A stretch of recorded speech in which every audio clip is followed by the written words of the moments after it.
सभी प्यारे प्यारे कृष्ण प्रेमियों को मेरा एक बार फिर से प्यार भरा नमस्कार। मैं आप सबकी सखी कृष्ण सखी यानी कि शिवी सखी एक बार फिर से हाजिर आप सबके सामने एक और महत्वपूर्ण टॉपिक लेकर, जो कि ज़्यादातर भक्तों के दिल में रहता है। और मेरे से भी कई सारे ऐसे भक्त टकराए या उनकी समस्या एक ही है। मेरे यूट्यूब पे कमेंट्स भी आते हैं जो कृष्ण प्रेमियों के, उनकी बहुत कॉमन प्रॉब्लम मैंने ये देखी, उसके बारे में आज मैं वीडियो बनाने वाली हूँ। और आज हमारा 16 डे है चैलेंज का। मुझे याद हो गया कौन सा डे चल रहा है ना तो 16 डे चल रहा है और आज मुझे अभी कहीं जाना है। जस्ट वीडियो बनाकर मैं चली जाऊँगी, कहीं रिचुअल्स प्रोग्राम है कुछ, उसमें जाना है फैमिली फंक्शन में। तो उसके बाद तो उससे पहले सोचा वीडियो आपके लिए बना जाती है एक महत्वपूर्ण टॉपिक पर। वीडियो शुरू करने से पहले मैं उन लोगों के लिए बता दूं जो पहली बार मेरे चैनल पर इस वीडियो के थ्रू आए हैं कि मैं अपने ठाकुर जी से, प्यारे प्यारे हमारे गोविंद राधा कृष्ण और लड्डू गोपाल की सेवा से, उनसे फॉर्मेलिटी की जगह प्रेम से कैसे जुड़े, ये सब मैं अपने चैनल पर आपको बताती रहती हूँ। आप चाहते हैं आपको ऐसी इन्फॉर्मेशन मिलती रहे तो आप मेरे चैनल को सब्सक्राइब करना बिल्कुल ना भूलें और ज़्यादा से ज़्यादा शेयर कीजिए। अगर आपको इन्फॉर्मेटिव लगती है, इंपॉर्टेंट लगती है तो शेयर ज़रूर कीजिए, है ना। तो चलिए अब बात करते हैं विषय के बारे में, है ना। जब हम लड्डू गोपाल की सेवा करते हैं, प्रेम करते हैं, उनसे कोई रिश्ता बेसिकली जोड़ते हैं, तो वे ना हमको रेसिप्रोकेट करते हैं। जैसे कि मैं कहती हूँ हमको रेसिप्रोकेट करते हैं, मतलब वो भी बदले में हमको जवाब तलब कन्वर्सेशन स्टार्ट कर देते हैं।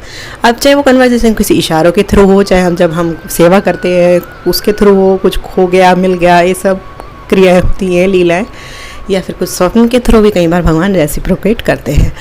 तो कई लोगों के मन में ये प्रश्न रहता है, वो जो प्रेमी जन है, कि भाई पहले मेरे सपने में भगवान बहुत आते थे, पहले आते रहते थे, अब बिल्कुल नहीं आते, और या आने ही बंद हो गए, अब तो बिल्कुल ही नहीं आ रहे। ऐसा क्या कोई मुझसे अपराध बना है?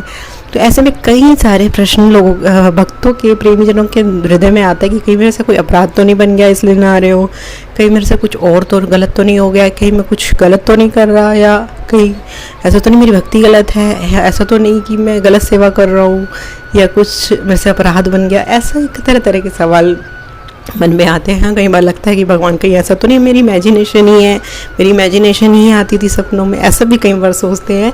तो आपकी ये कन्फ्यूजन, इस सवाल का जवाब आपको मैं मिटाने के लिए आज की वीडियो लेकर आई हूँ। तो देखिए, मैंने इस विषय पे वैसे पहले भी बनाया है कि भगवान सपने में आना बंद क्यों हो जाते हैं, इस पर मैंने वीडियो बनाई है। लेकिन आप चाहे दोस्तों देखिए, एक बार उसे भी देखिए और इसे भी देखिए। मैं फिर से इसी टॉपिक पर बना रही हूँ कि क्या है ना, प्रेमी का दिल मानता नहीं इतना जल्दी, तो इसलिए बार बार समझाने वाला कोई होना चाहिए। भगवान ना जब आते हैं हमारे सपने में, कभी भी जब पहली बार आए, जैसे जब आने पहली बात तो हर किसी के स्वप्न में भी भगवान नहीं आते हैं। अगर आपके सपन में आए हैं, पहली बार आए, तो वो कृपा से आए हैं, उनका मूड हुआ कृपा करने का आप पर, तो वो आए।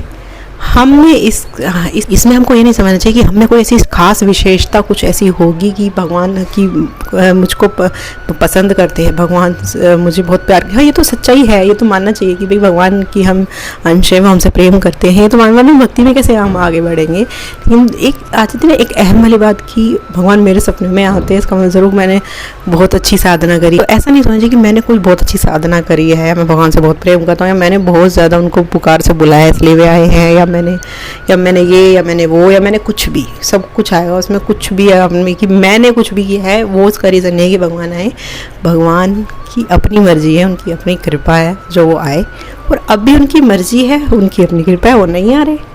तो भगवान यही दिखाने के लिए ऐसा करते हैं, क्योंकि भाई मैं भी इन सब चीज़ अनुभवों से गुजरती हूँ, इसलिए मैं आपको बता रही हूँ कि कई बार हम सोचते हैं ना अपने आप को, जब भगवान स्टार्टिंग में भगवान आते हैं बहुत, जब हम भक्ति स्टार्ट करते हैं, क्यों? तो इसलिए करते हैं कि तब ना कहते हैं ना, नई मुर्गी जब फंसानी होती है, जैसे नए बच्चा को जब स्कूल भेजते हैं, नए छोटे बच्चों को, तो उसको टॉफ़ी का लालच दिया जाता है। तो बच्चों को टॉफ़ी का लालच दिया जाता है कि स्कूल में टॉफ़ी मिलेगी, मैम गेम खिलाएंगी, चॉकलेट देंगी, लेकिन रोज़ रोज़ कुरकुरे टॉफ़ी नहीं दी जाती। फिर कुछ दिन बाद भेज के उसको फिर पढ़ाई करवाई जाती है, उस काबिल बनाया जाता है। तो ठीक ऐसे ही भगवान भाई शुरू में इसलिए आते हैं कि आपको प्रेरित करने के लिए, इस मार्ग पर चलाने के लिए कि हाँ ऐसा कुछ है आप जिससे आप और आगे बढ़ो, है ना। और अब सवाल है कि भाई आते ही रहते थे, अब बंद हो गए हैं, ऐसा क्यों हुआ है? तो इसमें ऐसा कोई भक्त के अंदर कहीं ना कहीं अहम ना आ जाए कि भाई मैंने कुछ किया है, मैंने कुछ साधना करी है, मैंने कुछ ऐसा किया है, इसलिए भगवान मेरे सपने में आते हैं। कहीं जब वो जहाँ भी वो ये सोच लेगा, शायद उसको भी नहीं पता चलता वो कभी ये सोच रहा है, लेकिन जब वो ये सोच लेगा तभी भगवान लुप्त हो जाते हैं। रासलीला का एग्जाम्पल इसमें दे सकते हैं बहुत ठीक सटीक, कि जब गोपियों को लगने लगा कि हमारी प्रीतम है, प्रियतम तो सिर्फ मेरा है, कहीं ना कहीं उनके दिल में अंश भर भी आया, जब तब भगवान वहाँ से अंतर्धान हो गए थे राधा रानी को लेकर। और उनको सिर्फ क्या उसने भागवत में वर्णन है कि सिर्फ एक गोपी के चरणारविंद दिखे उस कृष्ण के साथ, बाद में वो भी गायब हो गए, जैसे उन्होंने उनकी गोद में उठा लिया हो उनको, राधा रानी को, और वो चले गए हों। बाकी सारी गोपियाँ विरह में तड़पने लगी। उसमें रास लीला का बड़ा अच्छा वर्णन आ सकता है कि जब कोई गोपी किसी लीला की भगवान की रूप बदलने लगी, विरह में इतनी परेशान हो गई कि तो उनकी मेमोरीज याद कर करके कालिया नाग वाला डांस और कोई वाली लीला, कोई सारी लीला, कोई कालिया नाग खुद ही बन गई और खुद ही कृष्ण बन गई। तो ऐसे वो विरह में पागल हो गई था। फिर उन्होंने गोपी गीत भी गाया। तो कहीं भी अंश मात्र भी जब हमारे अंदर आता है कि हमारे प्रियतम तो सिर्फ हमारे हैं, और सिर्फ ऐसा कुछ कि मैं बहुत खास हूँ, स्पेशल हूँ, कि भगवान मुझसे ही इतना प्रेम करते हैं, इतना और किसी से नहीं करते, जब ये बात कहीं अंश मात्र भी आती है तो भगवान गोपियों तक को भी छोड़ कर के चले जाते हैं। ये बात आ जाती है भगवान कहीं ना कहीं गोपियों तक को भी छोड़कर चले जाते हैं, तो हम लोग तो क्या ही है। थोड़ा सा इस बात का ध्यान रखें कि भगवान पर सबका अधिकार है, और हाँ, सिर्फ हमेशा बार बार मन में ये दोहराते रहे, दिन में बोलते रहे भाई हम तो कुछ नहीं है, हम कोई भगत नहीं है, और हमेशा ये कहते रहिए। सिर्फ कहने से अगर हृदय में नहीं आ रहा कोई बात नहीं, लेकिन से कहने से बार बार ऐसे आपका भाव भी आएगा, क्योंकि जो हम बोलते हैं ना उसका असर पड़ता है हमारे चित्त पर। जब आप बार बार ये बोलेंगे कि हम कुछ नहीं है या मैं कुछ भी नहीं हूँ, तो उस बात का प्रभाव आपके चित्त पर डेफिनेटली पड़ेगा, चाहे और आप कुछ कोशिश भी करिए। तो ये कहीं ना कहीं जब ऐसा नहीं है कि भगवान चले जाते हैं, कहीं ऐसा नहीं है, लुप्त हो गए वे, जैसे रास लीला में गोपियों के मध्य से लुप्त हो गए थे कुछ देर के लिए, फिर उनको दोबारा से अनुभूति हुई, गोपियों को उनकी एहसास हुआ और गोपी गीत से उनको मनाया, तो वे वापस आ गए थे। तो भाई भगवान को किंचित मात्र भी, जरा सा भी अभिमान या कुछ अहम बिल्कुल भी भगवान को, जहाँ अहम होगा वहाँ भगवान नहीं होगा, भगवान होंगे तो अहम नहीं होगा। ये उन्होंने उस लीला से दर्शाया है, आप सबको साबित करवाया है। और दूसरा भाई कारण ये भी हो सकता है, पहले तो मैंने आपको बता दिया शुरू में दिखाते हैं, फिर लुप्त हो जाते हैं, जिससे आप अपनी साधना बढ़ाएं। दूसरा ये कि जब अभिमान या मान कुछ ऐसा आ जाता है, जैसे मैंने एग्जाम्पल बताया। तीसरा ये भी हो सकता है कि भाई भगवान अपनी मर्जी के हैं। भगवान से जब आप सोचेंगे, इतना पुकार के सोचेंगे कि आज तो दिखेंगे, आज तो मैंने ये किया, आज तो मैंने वो किया, आज तो मैंने इतने सारे जप करे, आज तो मैंने इतना पाठ किया है इस चीज़ का, आज तो भगवान ज़रूर दिखने चाहिए, तो उस दिन नहीं दिखेंगे।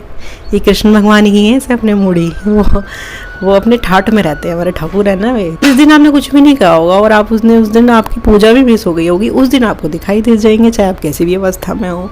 तो हमारे भगवान ठाकुर जी हैं, कोई ऐसे देवता नहीं है, इसलिए मैं कहती हूँ कि जिनके आपने कुछ जप करे और आपको स्वप्न में दिखाई दे गए, नहीं, वो अपने मूडी है। हाँ, लेकिन वो प्रसन्न हो जाते हैं। कृपालु तो बहुत कृपालु हैं, ऐसा नहीं कि निर्दयी है, उन्हें थोड़ी मनमौजी टाइप है।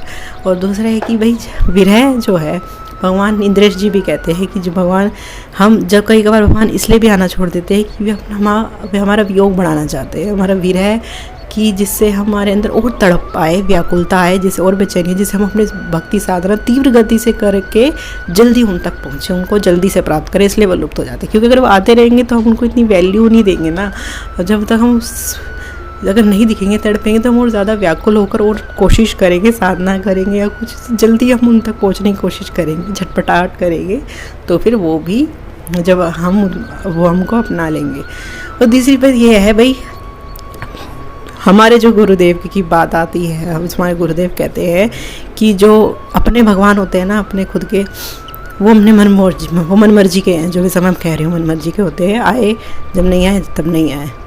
जो गुरु के भेजे हुए भगवान होते हैं, यानी कि जो गुरु के भगवान होते हैं ना, वो बंधे हुए भगवान होते हैं, उनको आना ही पड़ता है।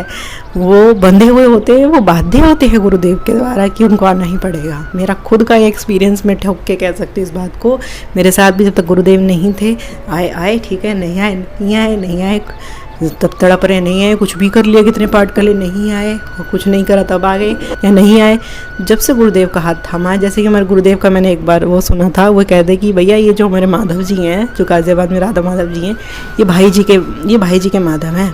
और जब ये आते हैं ना तो ये जाते नहीं, अपने भगवान तो चले जाएंगे अपनी मर्जी से, जब ये आएंगे तो इन्हें आना पड़ेगा, और ये फिर जाते नहीं कहीं भी। तो ये खुद मैंने उनकी कृपा, गुरुदेव की कृपा तो भैया असीम है। अगर भगवान को मुट्ठी में कोई कर सकता है तो वो गुरुदेव हैं, और गुरुदेव की शरण में जाए बगैर आपको बंधे हुए भगवान नहीं मिलेंगे। मैं ये कहना चाहूँगी, गुरुदेव की कृपा के बिना, गुरुदेव की श्रद्धा के बिना, गुरुदेव से प्रेम करे बगैर, गुरुदेव की शरण में सिर्फ दीक्षा लेना से मेरा मतलब गुरुदेव बस मतलब सिर्फ दीक्षा लेना नहीं है।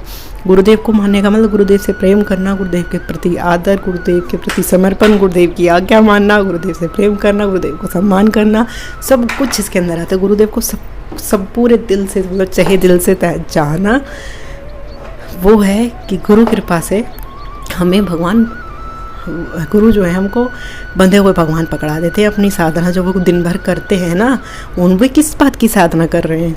वो तो किसी बात की, उनको तो मिल गए हैं, वो तो भगवत प्राप्त है, वो किस बात की साधना कर रहे हैं? वो हम लोगों के लिए साधना कर रहे हैं, और वो पकी पकाई खिचड़ी हमको देते हैं।